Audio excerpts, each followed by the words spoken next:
Hello भाई लोग, कैसे हैं आप सभी। आई होप सभी लोग अच्छे होंगे। मैं हूं अंकित और आप देख रहे हैं वॉरियर्स IQ यूट्यूब चैनल। तो दोस्तों, मैंने आप सबको बोला था कि आज से मैं आपका हर शिफ्ट का एनालिसिस कराऊंगा।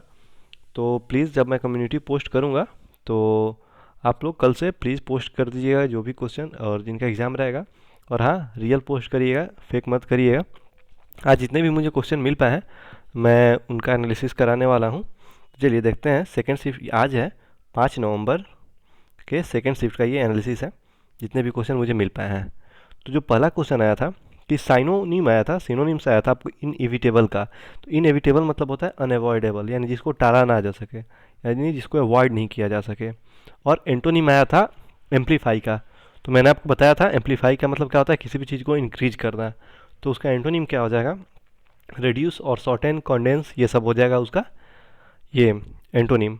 और देखिए, ये एंटोनिम और साइनोनिम कल मैंने जो आपको PDF दिया था उसमें ये डायरेक्टली दिया हुआ है। मैं आप लोग बोलिएगा तो टेलीग्राम ग्रुप में मैं उसका स्क्रीनशॉट भी भेज दूंगा, क्योंकि आपको मालूम है कि मेरा थोड़ा सा तबीयत सही नहीं चल रहा है। तो मैंने आपको कल एक PDF प्रोवाइड किया था, वो मेरा नोट्स है। तो उसमें से डायरेक्टली ये दोनों क्वेश्चन आपको मिला है। इसके अलावा जो मैं अपना हैंड रिटन नोट्स का जो सीरीज स्टार्ट किया था उसमें ये दोनों क्वेश्चन है।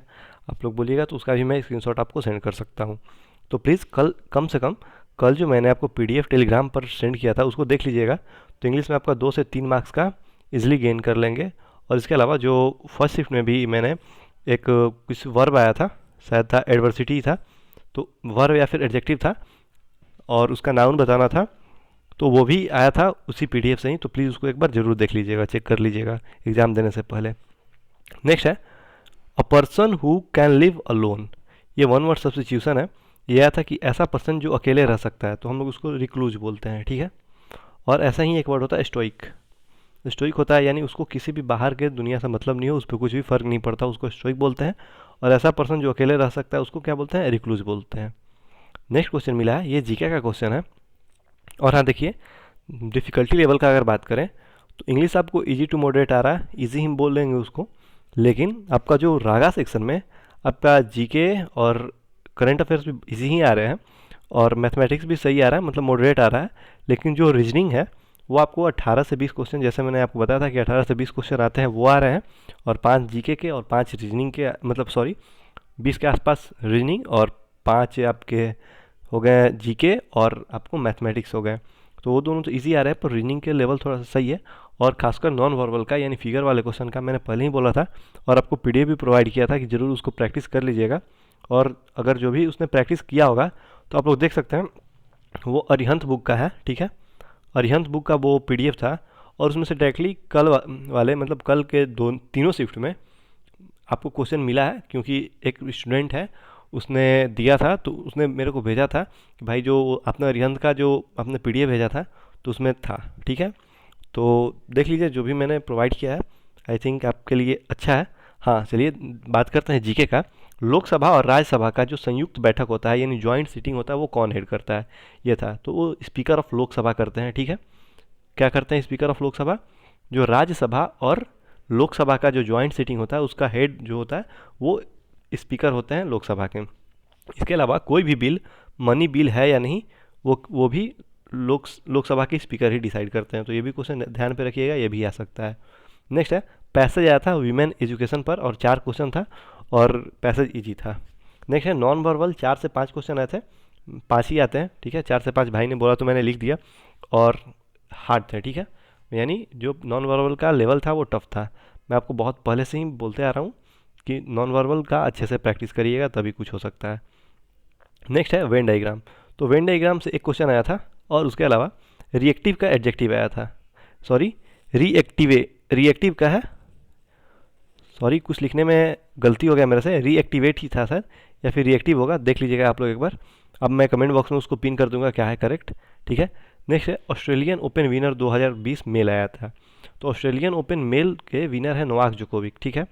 तो और वीमेन है सोफिया केनिन। आप लोग ये लर्न कर लीजिएगा कि सोफिया केनिन है वीमेन में, तो ये आपके लिए हेल्पफुल होगा, हो सकता है कि आगे वाले सिस्टम पूछ सकता है। और इसके अलावा ऑस्ट्रेलियन ओपन तो पूछ दिया, विम्बल्डन ओपन 2020 कैंसिल हो गया था। तो आप लोग US ओपन और फ्रेंच ओपन जरूर याद कर लीजिएगा। फ्रेंच ओपन के हैं राफेल नडाल हैं, ठीक है। और डोमिनिक करके हैं उसके, यूएस ओपन के डोमिनिक करके कुछ है, आप लोग लर्न कर लीजिएगा, बिल्कुल उससे एक नया क्वेश्चन आपको देखने को मिलेगा।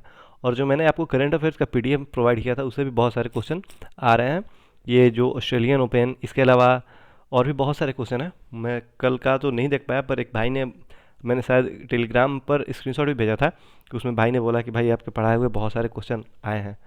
तो कल तो मैं नहीं देख पाया था, पर आज से मैं रेगुलर हो जाऊंगा।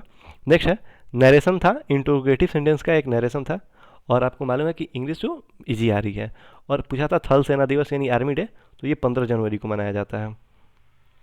नेक्स्ट है आपको आया था दमन दीव का विलय कब हुआ था। तो दमन दीव और नागरा, सॉरी, दमन दीव और दादरा नगर हवेली का विलय हुआ था 26 जनवरी 2020 को। और कल आपके आया था कि जो कल थर्ड शिफ्ट में आया था कि जो आपको लद्दाख और जम्मू कश्मीर को अलग किया गया था वो कितने तारीख को किया गया था, तो वो 5 अगस्त को किया गया था। ठीक है। अब आया था एक और क्वेश्चन, तराइन का तृतीय युद्ध यानी थर्ड बैटल ऑफ तराइन कब हुआ था, 1216 में हुआ था। और हाँ, ये भी क्वेश्चन जो मैंने जीके का पीडीएफ दिया था उसमें 1000 क्वेश्चन थे, आप लोग शायद बहुत कम ही लोग उसको कंप्लीट कर पाए होंगे, पर जो भी कंप्लीट किया होगा, आप, मैं गारंटी के साथ बोल सकता हूँ कि जीके मेरे पीडीएफ से और करंट अफेयर्स भी मेरे पीडीएफ से बाहर नहीं गया होगा। और ठीक है, और 7 क्वेश्चन आपको मैथमेटिक्स का था, और आपको लगभग 18 के आसपास रीजनिंग थे, और वहीं आपको 5 से 7 आपके ये थे मैथमेटिक्स के क्वेश्चन थे। चलिए, ये था सेकेंड शिफ्ट का रिव्यू। आई होप आपको पसंद आया होगा। और हाँ, ये सभी जेन्युइन क्वेश्चन है, रियल है। और इसके अलावा मैं अभी कम्युनिटी पोस्ट में अपलोड कर दूंगा, जो भी भाई थर्ड शिफ्ट से आएंगे प्लीज़ आप लोग कमेंट बॉक्स में, मतलब उसमें कमेंट कर दीजिएगा कि कौन कौन सा क्वेश्चन आया था। और जो भी चैनल पर नए होंगे प्लीज़ चैनल को सब्सक्राइब कर लीजिएगा। Thank you for listening, God bless you all.